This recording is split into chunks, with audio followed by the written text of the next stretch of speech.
Good morning, crime community. I'm here to continue to read out Edgar Allan Poe. This is called R.H. Horne. Mr. R.H. Horne, the author of The Orion, has of late years acquired a high and extensive home reputation, although as yet is only partially known in America.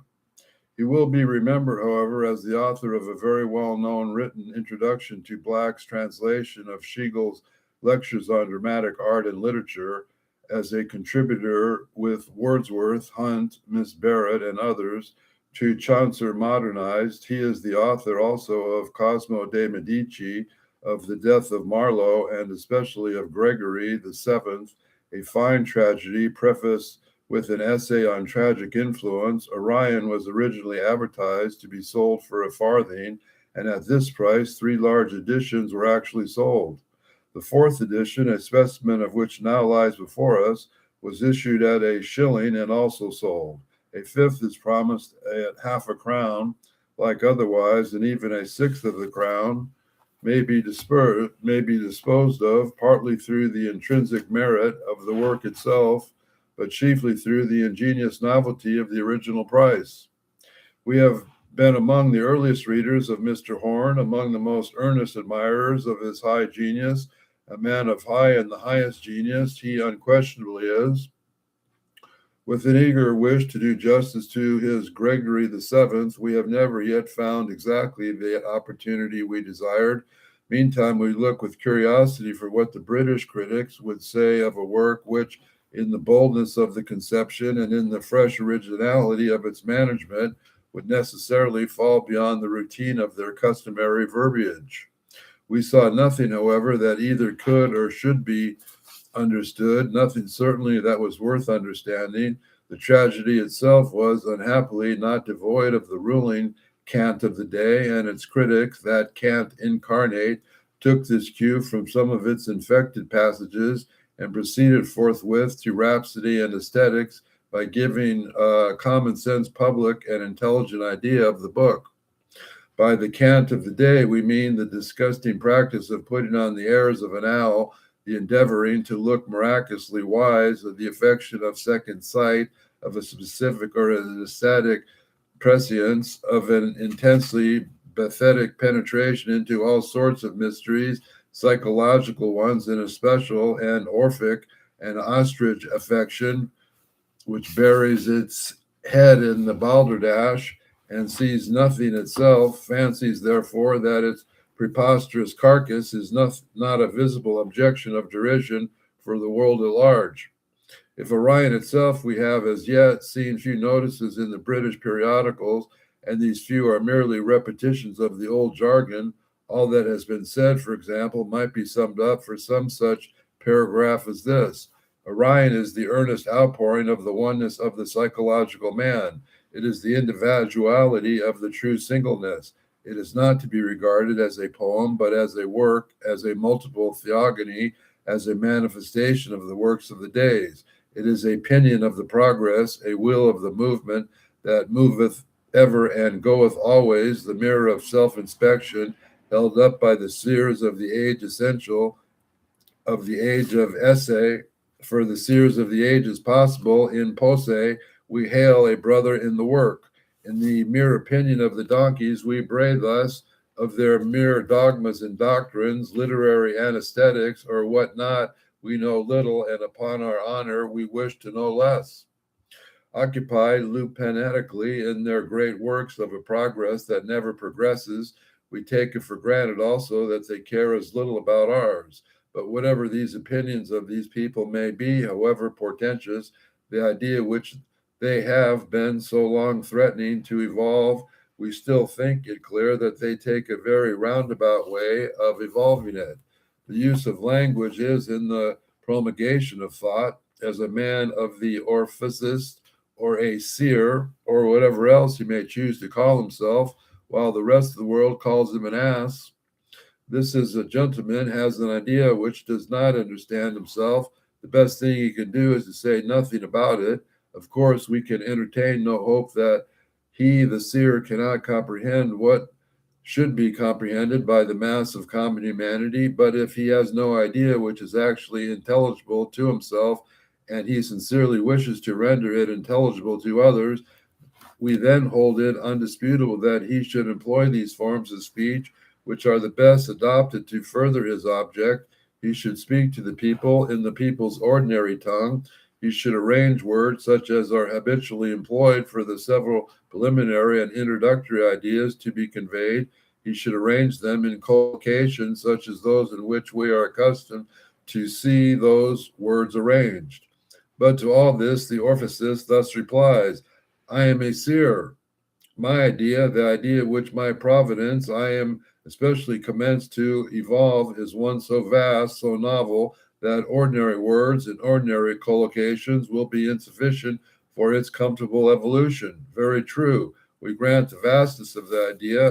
It is manifested in the sucking of the thumb, but then if ordinary language be insufficient, ordinary language which men understand, the forfeitori, which will be insufficient, that in ordinary language which no man will ever understood, and which any well-educated baboon would blush at being accused of understanding. The seer, therefore, has no other resource but to oblige mankind of holding his tongue, suffering his idea to remain quietly uninvolved until some mesmeric mode of intercommunication shall be invented, whereby the antipodical brain of the seer and the man of the common sense shall be brought into the necessary rapport. Meantime, we earnestly ask if bread and butter be the vast idea in question, if bread and butter be any portion of this vast idea, for we have often observed when a seer has to speak of even so unusual a thing as bread and butter, we can never be introduced to mention it outright. It will, if you choose, say anything and everything but bread and butter. We will consent to hint at buckwheat cake, but may even accommodate you so far as to insinuate oatmeal porridge. But if bread and butter be really the matter intended, we never yet met the Orpheus who could get out of the three individual words bread and butter. We have already said that Gregory VII was unhappily infected with the customary cant of the day, the cant of the middle pates, who dishonor a profound and ennobling philosophy by styling themselves transcendentalists. In fact, these are the few highly sensitive or imaginative intellects for which the vortex of mysticism in any shape has not an almost irresistible influence on account of the shadowy confines which separate the unknown from the sublime. Mr. Horne, then, is in some measure infected. The success of his previous works has led him to attempt zealously the production of a poem which should be worthy of high powers. We have no doubt that he revolved carefully in mind a variety of august conceptions, and from these thoughtfully selected what his judgment, rather than what his impulses, designated as the noblest and the best. In a word, he has weakly yielded his own poetic sentiment of the poetic, yielded it in some degree to a pertinacious opinion and talk of a certain junto, by which he is surrounded, a junto of dreamers whose absolute intellect may be perhaps compared for their very much after the fashion of an anti-hill with the Andes. By this talk of its continuity rather than by any other quality it possessed, we have been badgered into the attempt at commingling with obstinate oils and waters of poetry and of truth. It has been so far blinded as to permit himself to imagine that the maudlin philosophy, granting it to be worthy enforcing, could be enforced by poetic imaginary and illustrated by the jingling of the rhythm, or more unpardonably by the induced to believe that a poem which singularly object is the creation of beauty, the novel collocation of old forms of the beautiful and of the sublime, could be advanced by the abstractions of a maudlin philosophy. By the question, it is not even this. It is not whether it is not possible to introduce didacticism with effort into a poem, or possible to introduce a poetical image and measures with effect into a didactic essay. To do either the one or the other would be merely to surmount a difficulty, would be simply a feat of literary sleight of hand. The true question is whether the author who shall attempt either feat will not be laboring at a disadvantage, will not be guilty of a fruitless and wasteful expenditure of energy in mere poetical efforts. He may not even imperatively demand an adherence to the poetical thesis. We may permit trifling at some extent in the work which we consider a trifle at best, although we agree, for example, with Coleridge, the poetry and passion are discordant, yet we are willing to permit Tennyson to bring to the intense passion which prompted his Locksley's Hall the aid of that terse and pungency which are derivable from the rhythm and the rhyme.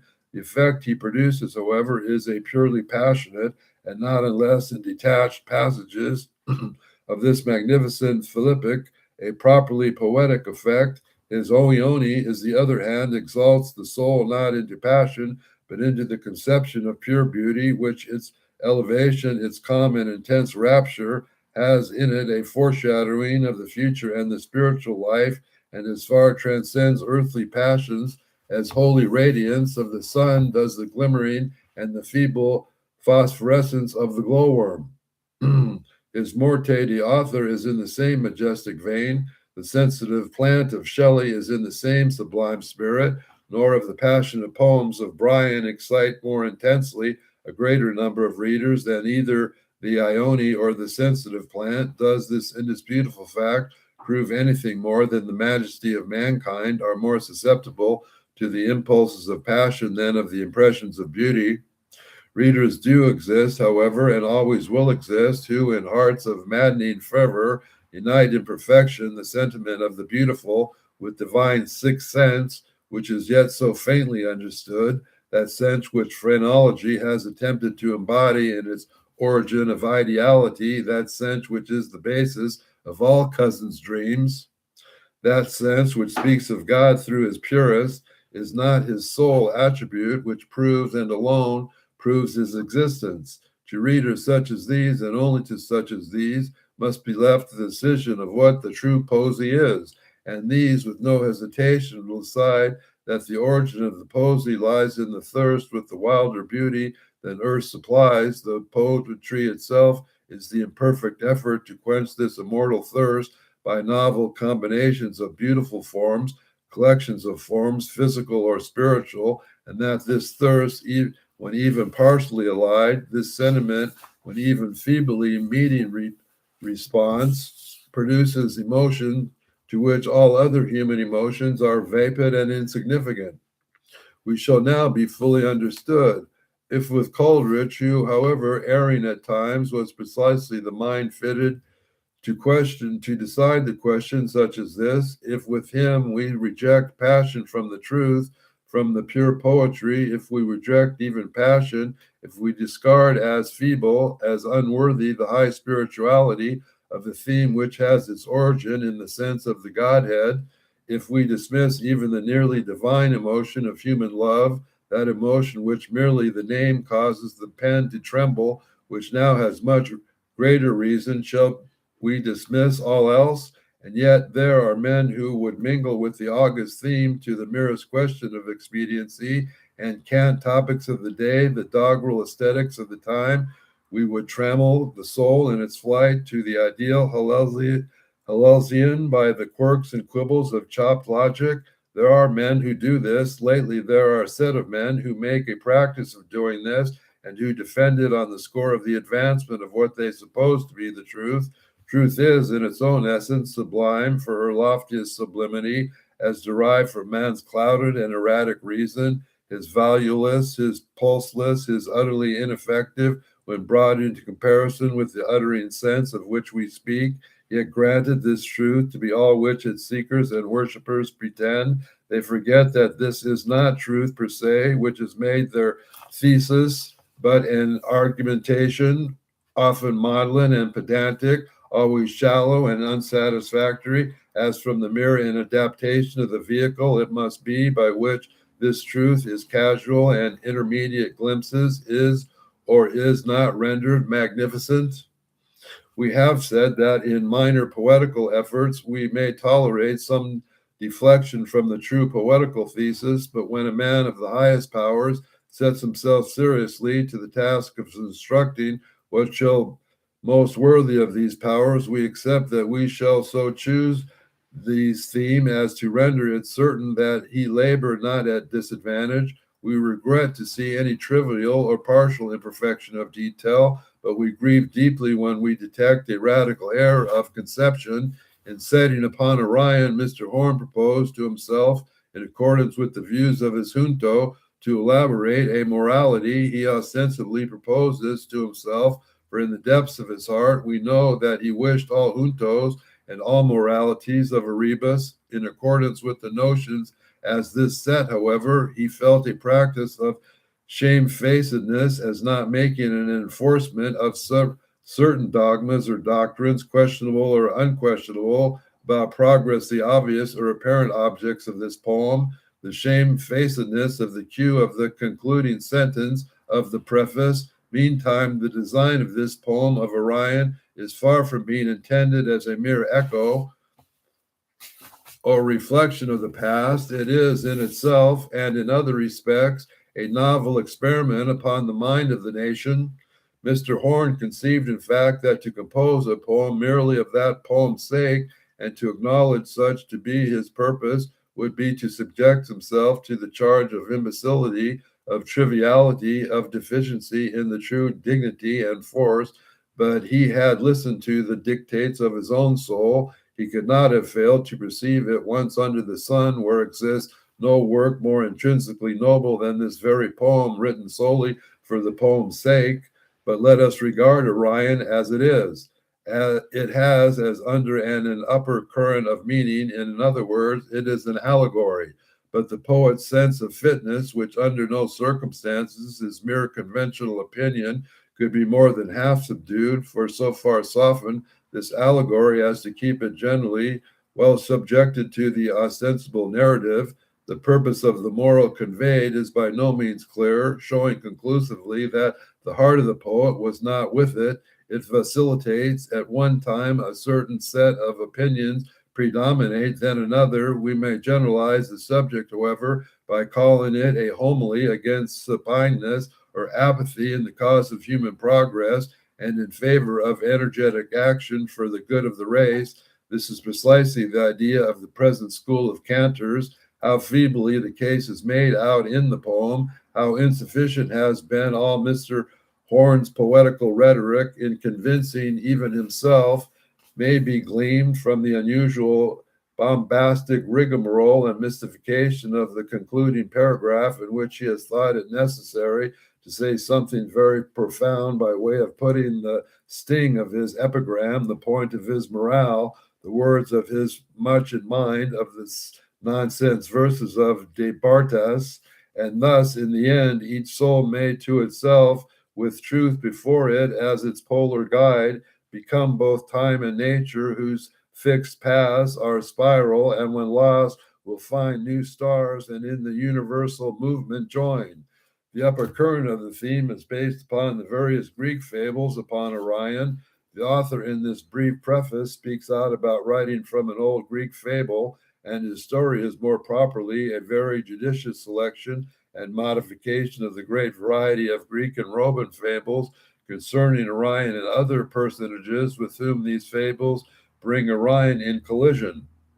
And here we have only to object that the really magnificent abilities of Mr. Horne might have been better employed in an entirely original conception. The story he tells is beautiful indeed, and nil tegit, certainly good non ornavit, but our memories, our classic recollections, are continually at war with his claims to regard, and we too often find ourselves rather speculating upon what he might have done than admiring what he has really accomplished.